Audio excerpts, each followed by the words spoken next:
My arrow buried itself in the dirt 4 meters left of the target, and somewhere behind me, a human soldier laughed hard enough to fall out of formation. I remember thinking, this is what diplomacy has become for me now. Wood, string, and public humiliation. I am getting ahead of myself. Let me start where the trouble actually began, not with the bow in my hands, but with a fruit basket. The humans had sent one after signing the Treaty of Frozen Stars, a peculiar gesture I later learned meant no hard feelings. We had drafted that treaty with pride. 37 species, 3 full cycles of negotiation, one exhaustive list of every energy weapon, every graviton system, every molecular disruptor known to the galaxy, all of it banned from the contested world of Turthos Prime. The humans signed without complaint. They seemed, if anything, eager.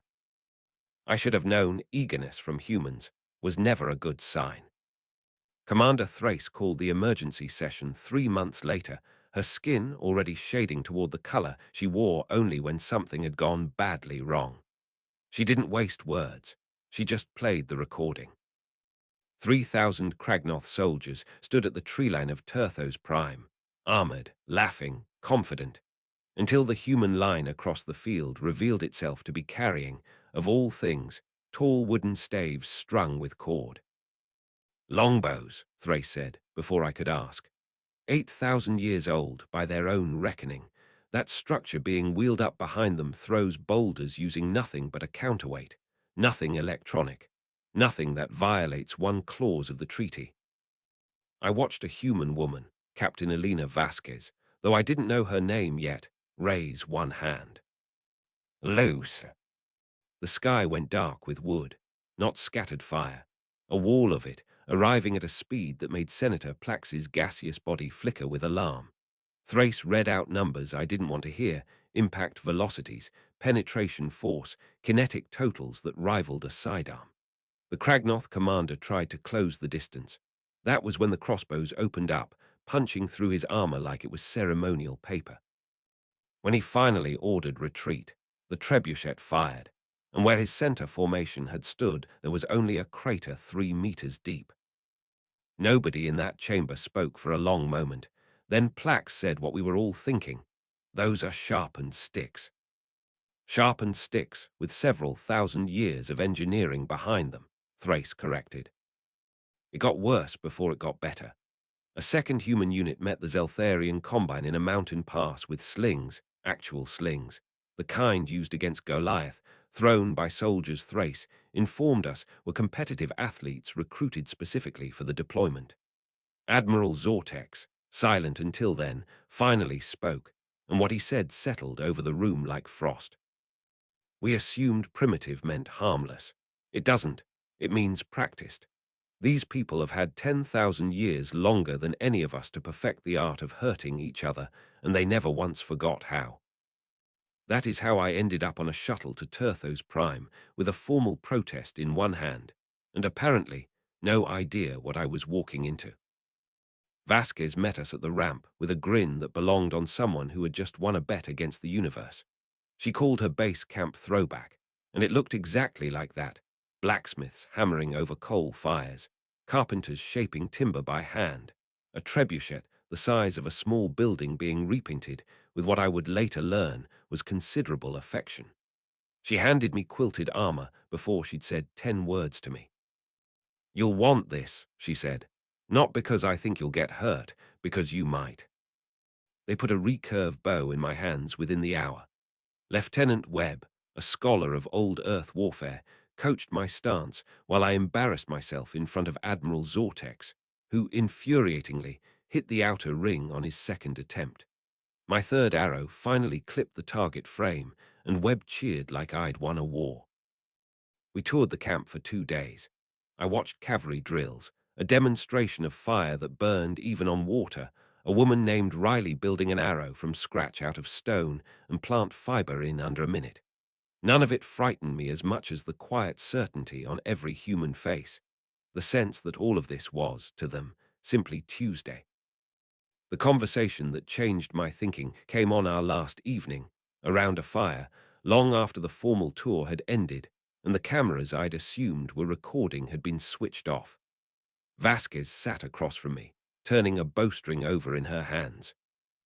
"You still think this was about winning?" I said. It wasn't a question. She looked up. "I think you wrote a treaty assuming the weapon was the danger. Take the weapon away, you thought, and the danger goes with it." She set the string down. "But we didn't sign that treaty because we were afraid of losing a war. We signed it because we were curious what would happen if you took away everything except us. And And it turns out we don't need the plasma rifles. We never did. Take the rifles, we find the bows. Take the bows, we'd have found rocks. And if you'd banned rocks too, we'd have used our hands, because the thing you can't legislate out of a person is the will to keep going when the tools run out." Her voice didn't rise. It didn't need to. "That's not a loophole, Ambassador. That's just what we are underneath the equipment. You didn't ban our weapons. You just showed us which ones were left." I sat with that longer than I want to admit. Around us the fire cracked, and somewhere past the tree lane a night bird, or whatever passed for one on Terthos Prime, called out twice and went quiet, and I understood, more clearly than any battlefield footage had managed, that I was not negotiating with a species that had found a gap in our rules. I was negotiating with one that had never needed the rules broken to remain dangerous. I brought her proposal home myself, a council-sanctioned competition, judged and binding, to settle the planet without another arrow fired in anger. The reaction ran exactly the course I'd predicted. Disbelief, then the footage, then a silence so total you could hear Plax's bioluminescence flickering, then 2 full days of argument. Representative Quill worried aloud that we were rewarding humans for finding a loophole. Zortex pointed out, not unkindly, that the alternative was watching them keep finding it, again and again, on increasingly larger battlefields. Pragmatism carried the vote, as it usually does when the alternative is worse. The games ran for 6 days. 40 species sent observers, and by the 3rd day half of them were quietly asking their own historians about weapons their people had abandoned generations back. The Saurons turned out to have a natural gift for the sling. The Vrons, 3 eyes notwithstanding, excelled at pike formation. Even Plax's people found a role, whipping up weather to test everyone's nerve. When the final tally was read on the 6th evening, Terthos Prime went not to the Kragnoth, not to the Zeltharians, and not to the humans either. It went to a joint stewardship council representing all 3, which was, I suspect, precisely the outcome Vasquez had been steering toward from the very first arrow. She found me afterward, near a rack of bows being packed away for the last time, and asked how my aim had come along. 2 hits out of 30 attempts, I admitted. "That's not skill, Ambassador. That's luck with good posture." "I'll take it." She laughed and offered her hand in that human gesture I'd since learned to return properly. Behind her, soldiers coiled bowstrings and loaded crates onto transports, and a few meters off, Riley Okonkwo knelt in the dirt where my first wild shot had gone astray days earlier, working something small and careful out of the ground. She held it up when she saw me watching, my own arrow, the one that had missed everything by 4 meters, now fletched fresh and bound in a strip of red cloth. "Souvenir," she said, and pressed it into my hands. "Every ambassador should keep the one that missed. Reminds you how far you've come." I still have it.